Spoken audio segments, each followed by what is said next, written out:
A'udzubillahi minasyaitonirrajim. Bismillahirrahmanirrahim. Assalamualaikum warahmatullahi wabarakatuh. Naqsyabandi Haqqani Indonesia. Tanpa Mahdi alaihissalam tidak ada persatuan bagi muslim.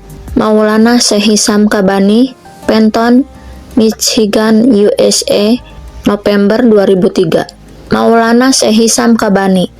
Tanpa kedatangan Mahdi alaihissalam, tidak ada persatuan bagi muslim.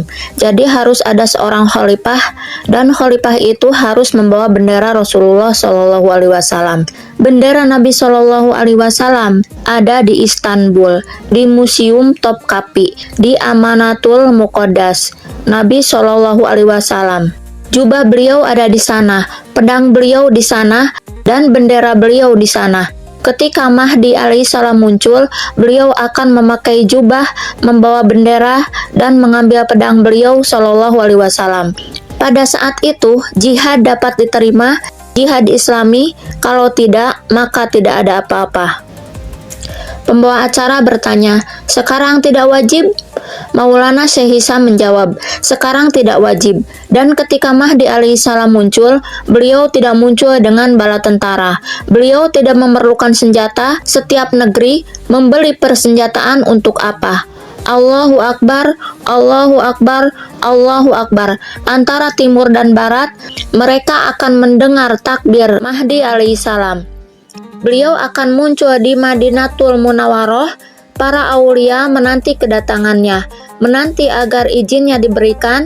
Mahdi alaihissalam bukanlah sosok imajinasi.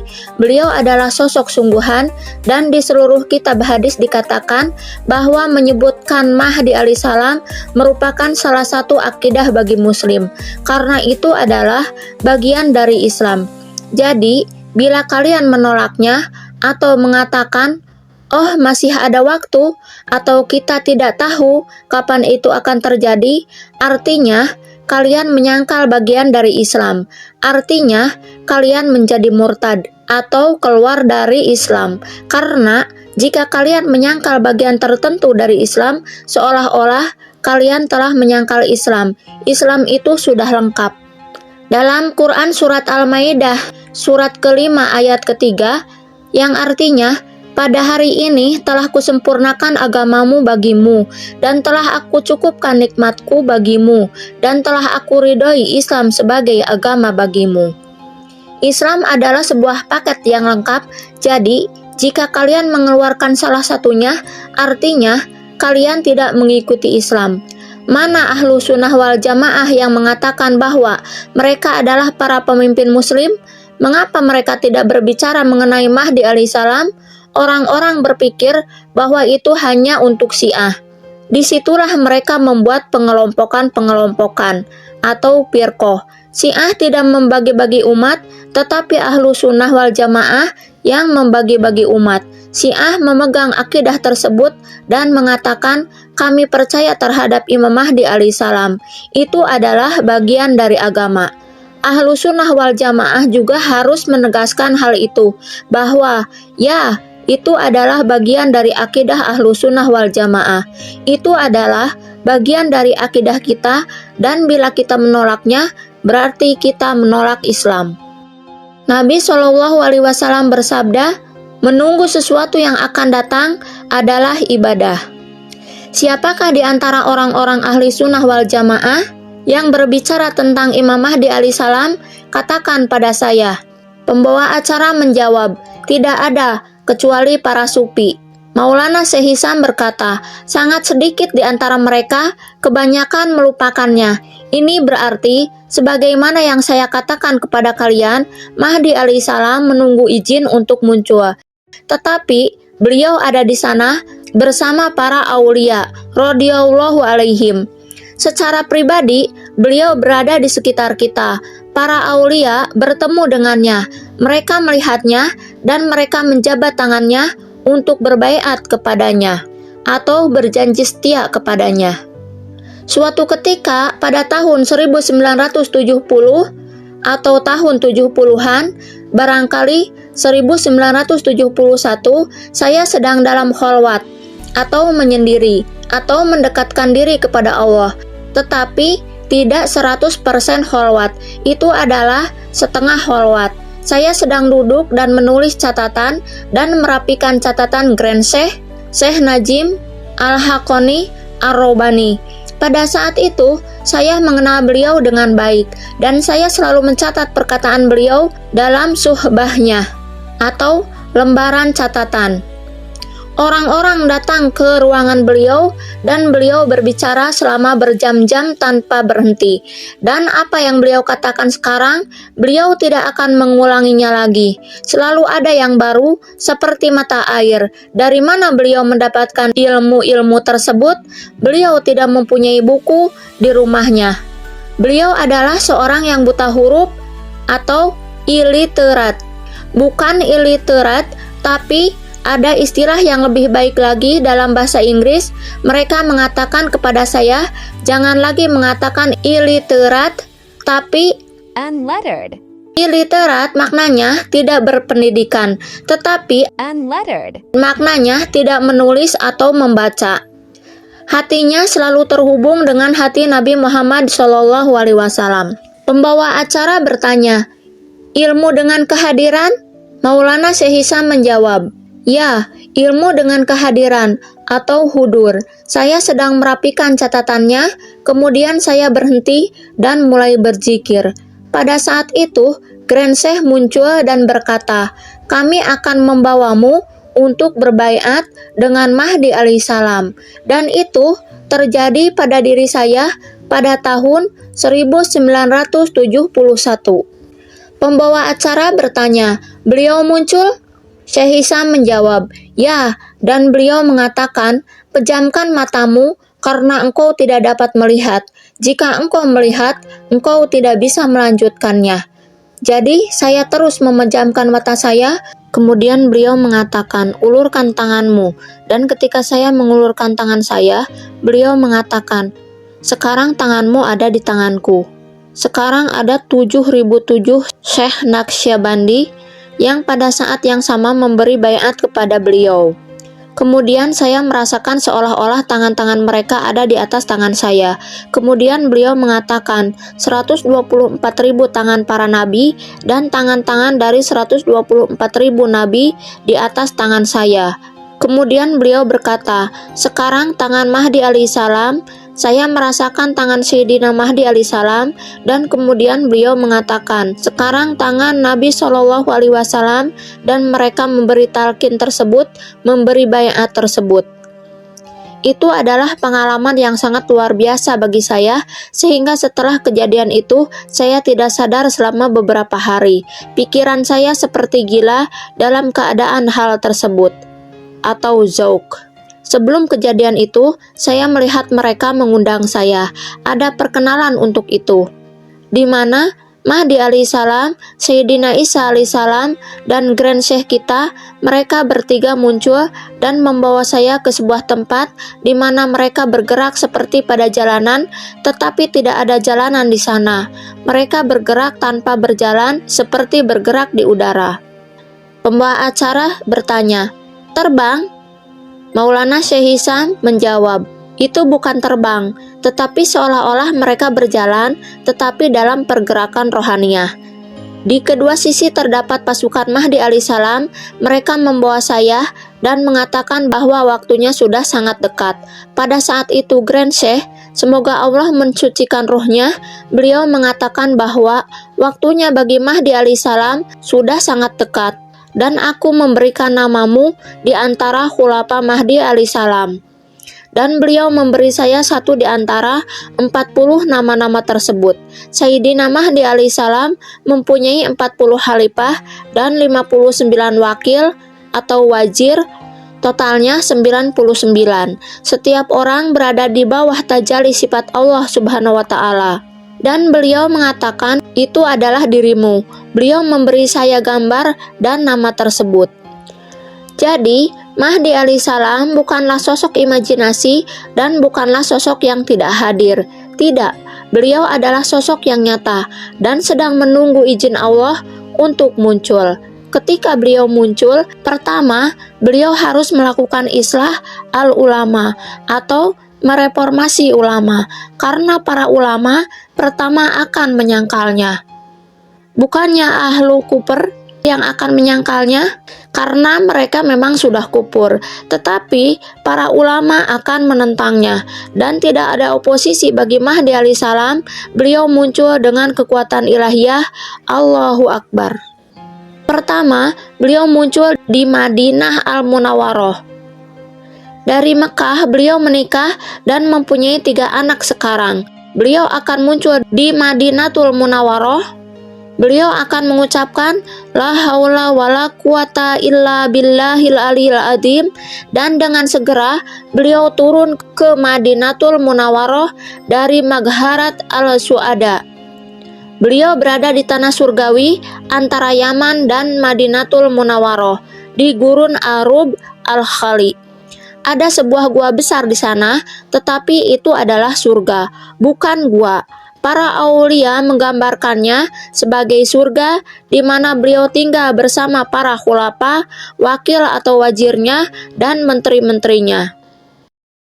Menteri-menterinya adalah Syahamat Al-Fardani, Yusuf Al-Siddiqi, Abdul Ar-Rauf Al-Yamani, Imam Al-Arifin Aman Al-Haq, Lisan Al-Mutakalimin, Awan Allah Al-Sakhawi, Arif Al-Tayyar Al-Ma'ruf Bimulhan, Burhan Al-Kurama, Gaut Al-Anam.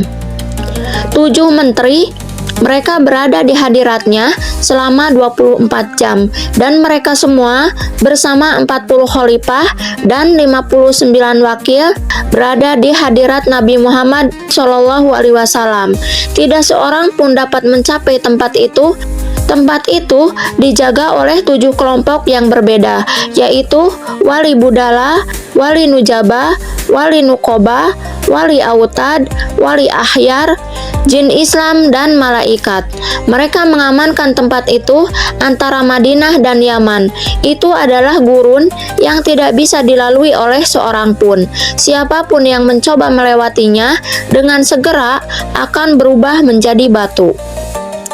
Ketika Prancis menyerang, gurun tersebut banyak tentaranya yang menghilang, berubah menjadi batu di gurun itu. Sekarang, menurut teknologi terkini dan satelit, NASA merilis beberapa foto gurun Arub al-Khali, di mana terlihat batu-batu berbentuk manusia. Hal itu menegaskan apa yang telah digambarkan oleh para aulia, atau para waliullah, atau kekasih Allah. Dari sana, dalam sekejap, beliau bisa berada di Madinatul Munawwaroh dengan Bismillahirrahmanirrahim. Beliau sampai di sana dengan hakikat atta, hakikat untuk bergerak di dalam ruang. Bagaimana mereka bergerak dalam ruang? Sekarang, ruh kalian berada dalam cangkang jasad kalian. Kalian tidak dapat menggerakkan ruh kalian dengan jasad kalian. Jasad itu terikat dengan bumi. Jadi, ia tertarik dengan gravitasi bumi karena ia berhubungan dengan bumi. Ketika ruh kalian semakin kuat, ruh itu terikat dengan langit dan dia akan menarik kalian menuju langit. Dan di manakah arah atas itu? Segala penjuru, tidak ada atas, tidak ada bawah, segalanya atas dan segalanya adalah bawah. Itulah sebabnya kita mengatakan, kemanapun kamu menghadap, kalian akan menemukan Allah di sana. Surat Al-Baqarah, surat kedua, ayat 115. Gravitasi ini, yang artinya adalah kesenangan duniawi, menarik kalian menuju gravitasi bumi. Ketika kalian melepaskan diri kalian dari kesenangan duniawi tersebut, maka tubuh atau jasad kalian menjadi ringan dengan kekuatan ruh. Bahkan, para ilmuwan menegaskan hal itu ketika mereka mengirimkan para astronot ke luar angkasa. Tidak ada gravitasi di sana dan para astronot itu melayang di udara karena tidak ada gravitasi bumi yang mempengaruhi mereka di ruang angkasa. Begitu juga untuk kekuatan rohaniah, terdapat ruang angkasa yang akan membawa tubuh kalian melayang dalam sistem tersebut. Jadi, ketika hal itu terjadi, artinya kalian dapat bergerak dengan kecepatan cahaya karena ruh kalian adalah energi dari Bahar Al-Qudrah. Jadi, ketika energi itu bergerak dari Bahr al-Qudroh, jika kita ingin membatasinya, kita katakan ia bergerak dengan kecepatan cahaya atau lebih cepat dari kecepatan cahaya, bahkan lebih cepat daripada pikiran. Pikiran kalian lebih cepat daripada kecepatan cahaya. Gerakan para malaikat lebih cepat daripada kecepatan pikiran. Kalian akan bisa bergerak dengan kecepatan malaikat ketika kalian melepaskan ruh kalian dari gravitasi tubuh kalian.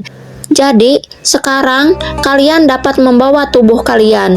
Jadi, para aulia untuk bergerak dengan hakikat at-ta'i. Mereka mengeluarkan ruh mereka dan mereka meletakkan tubuh mereka ke dalam ruh dan mereka bergerak dengan kekuatan yang mempunyai kecepatan malaikat. Dan ketika muncul di tempat tujuannya, mereka mengeluarkan tubuh mereka dan mereka memasukkan ruh mereka ke dalam tubuh mereka. Inilah cara hakikat at-ta atau hakikat at-ta'i bekerja di antara para aulia. Dan ini adalah penjelasan paling sederhana mengenai hal tersebut. Dan ada penjelasan yang lebih tinggi lagi untuk hal ini. Jadi, ketika Mahdi alaihissalam muncul, beliau muncul dengan pergerakan semacam itu. Muncul di Madinatul Munawwaroh, menyeru, La haula wala quwata illa billahil aliyil azim. Setiap mukmin, muslim, dan non-muslim akan mendengarnya. Akan ada yang menerima dan ada yang menyangkalnya. Kemudian dari sana dengan bismillahirrahmanirrahim beliau akan sampai ke Syam. Itu adalah awal mula dari segala sesuatu. Itulah sebabnya lebih banyak orang yang tertarik dengan Syam Asy-Syarif. Para aulia dari seluruh dunia pada akhir hayatnya banyak yang pindah ke Syam untuk dimakamkan di sana. Dikatakan bahwa banyak makam anbiya yang telah dipindah ke sana oleh para malaikat. Seorang wali yang dimakamkan jauh dari Syam juga akan dipindahkan ke Syam oleh para malaikat. Karena itu adalah Ard al-Mahsyar atau padang mahsyar, tempat berkumpulnya manusia pada hari kebangkitan. Kebanyakan dari ahlu al-bait dimakamkan di Syam dan bukan suatu kebetulan bahwa makam Sayyidah Zainab radhiyallahu anhu telah dibangun ulang di Syam, di mana ribuan orang datang menziarahinya setiap hari. Ya, Ruqayyah radhiyallahu anhu juga dimakamkan di sana dan banyak ahli al-bait lainnya yang dimakamkan di sana. Hal ini merupakan simbol dari ayat Quran Surat Asy-Syura, Quran ke-42, ayat ke-23, yang artinya, katakanlah wahai Muhammad, aku tidak meminta upah kepada kalian kecuali kasih sayang terhadap kerabatku. Dan hal itu melambangkan kehadiran Ahlul Bait di Syam, karena Mahdi alaihissalam akan masuk ke Syam. Itulah sebabnya Nabi SAW tidak masuk ke Syam. Beliau SAW meninggalkannya untuk cucunya untuk masuk ke Syam pada akhir zaman. Karena kalau Nabi SAW sudah memasukinya, maka tidak perlu lagi Mahdi alaihissalam untuk memasukinya. Jadi, beliau tidak memasukinya. Beliau berhenti di sebuah tempat yang sekarang namanya Al-Qadam, sebuah distrik yang sangat terkenal di luar Syam. Segera setelah Mahdi alaihissalam datang, beliau meletakkan kakinya di sana dan beliau akan bertakbir, Allahu Akbar, Allahu Akbar, Allahu Akbar. Perang apapun di segala penjuru dunia akan berhenti. Rahasia teknologi yang menggunakan energi akan dihentikan dan diambil alih oleh Mahdi alaihissalam. Allahu Akbar, Allahu Akbar, Allahu Akbar. Siapapun yang mempunyai benih iman di dalam hatinya, mereka akan hadir di Syam melalui hakikat at-ta'i.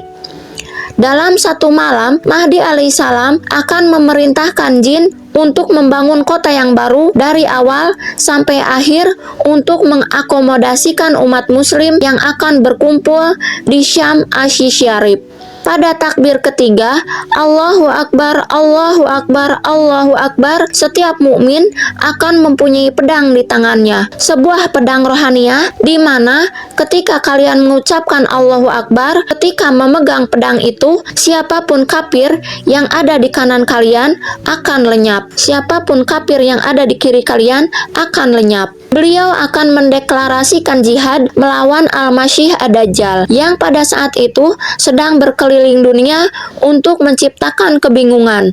Mahdi alaihissalam akan menempatkan pasukan dan persenjataannya, mempersiapkan segalanya. Dan pada saat itu, beliau akan bergerak ke Istanbul untuk membawa amanat An-Nabi SAW bersama 12.000 pasukan dalam wujud Sayyidina Ali radhiyallahu anhu.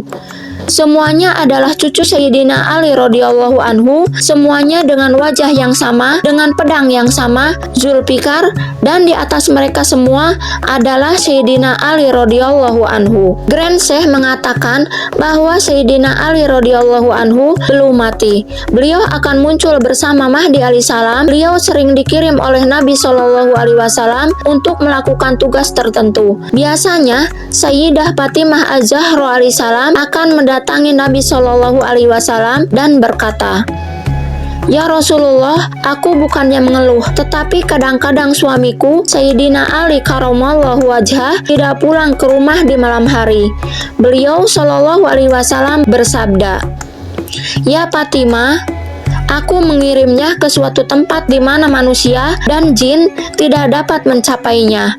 Aku mengirimnya keluar angkasa. Jika bukan karena kekuatan Sayyidina Ali radhiyallahu anhu, alien-alien ini sudah menyerang bumi sejak lama. Aku mengirimnya ke sana." Beliau akan muncul bersama Mahdi alaihissalam dengan 12.000 anak cucunya dengan wujud yang sama. Ketika Sayyidina Ali radhiyallahu anhu wafat, beliau mengatakan, "Letakkan aku pada unta dan biarkan unta itu pergi atas kehendak Allah." Para sahabat meletakkannya pada unta dan mereka membiarkan unta itu pergi sebagaimana wasiat Sayyidina Ali radhiyallahu anhu.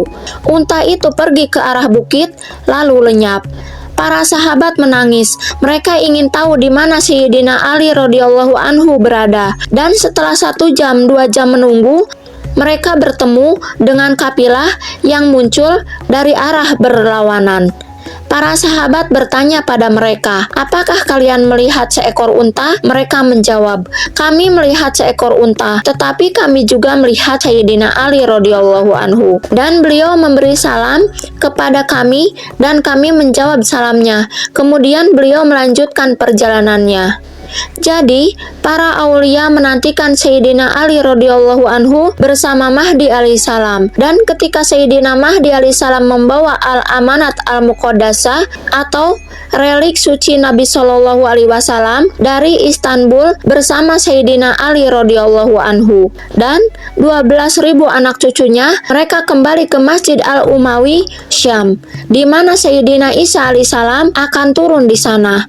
Beliau tidak menerima untuk menjadi imam karena beliau adalah nabi. Beliau meminta Sayyidina Mahdi alaihissalam untuk menjadi imam karena beliau mengatakan, "Aku mohon kepada Allah agar memberiku umur untuk menjadi umatnya Sayyidina Muhammad SAW. Jadi, aku tidak akan menjadi imam, kau yang menjadi imam." Bagaimana kalian jika turun Ibnu Maryam di tengah-tengah kalian dan imam kalian saat itu adalah dari kalian? Hadis riwayat Bukhari dan Muslim. Imam Mahdi alaihissalam akan memimpin sholat dan di sini ada asror lainnya yang kadang-kadang dikeluarkan oleh aulia. Yakni pada saat itu Mahdi alaihissalam akan memanggil Nabi SAW dan karena Sayyidina Muhammad SAW itu hayyun tariyun fi qabri, beliau hidup dan segar di kuburnya, maka ketika Imam Mahdi alaihissalam memanggilnya, beliau SAW muncul secara fisik. Karena itu adalah hari akhir, barzah, dan dunia adalah sama. Pada saat itu, hayat ad-dunya dan hayat al-barzah bercampur bersama-sama. Jadi, Nabi Muhammad SAW muncul dan tergantung pada level orang-orang yang hadir pada saat itu. Nabi Shallallahu Alaihi Wasallam akan mengulurkan tangannya dan mereka akan mencium tangan Nabi Shallallahu Alaihi Wasallam sesuai dengan levelnya. Sebagian orang menciumnya sekali, sebagian lagi 2 kali, dan sebagian lagi 3 kali hingga 12.000 kali. Setiap kalian menciumnya, ilmu-ilmu akan dituangkan ke dalam hati kalian dari hati Sayyidina Muhammad alaihi abdolus sholati wassalam. Ilmu-ilmu itu akan disebarkan dari satu orang kepada yang lain melalui pantulan mata. Mereka yang beruntung dan mencium tangan Sayyidina Muhammad Shallallahu Alaihi Wasallam akan meneruskan ilmu-ilmu tersebut melalui matanya kepada orang yang tidak mencium tangan beliau Shallallahu Alaihi Wasallam. Agama akan menyelimuti seluruh bumi dan Sayyidina Isa alaihissalam akan membunuh Al-Masih Ad-Dajjal segera setelah beliau mendekati pagar Syam Al-Syarif. Dajjal tidak bisa memasuki Syam. Ada 3 tempat yang tidak dapat dimasuki Dajjal, yaitu negeri Mekah, negeri Madinah, dan negeri Syam. Semoga Allah memanjangkan umur kita untuk menjumpai hal-hal ini. Aulia Allah menunggu peristiwa tersebut. Dan sebagaimana yang saya katakan, di antara orang-orang mukmin itu ada orang-orang yang menepati apa yang telah mereka janjikan kepada Allah. Dan di antara mereka ada yang gugur. Dan di antara mereka ada pula yang menunggu-nunggu dan mereka sedikit pun tidak mengubah janjinya. Quran Surat Al-Ahzab Surat ke-33 ayat ke-23.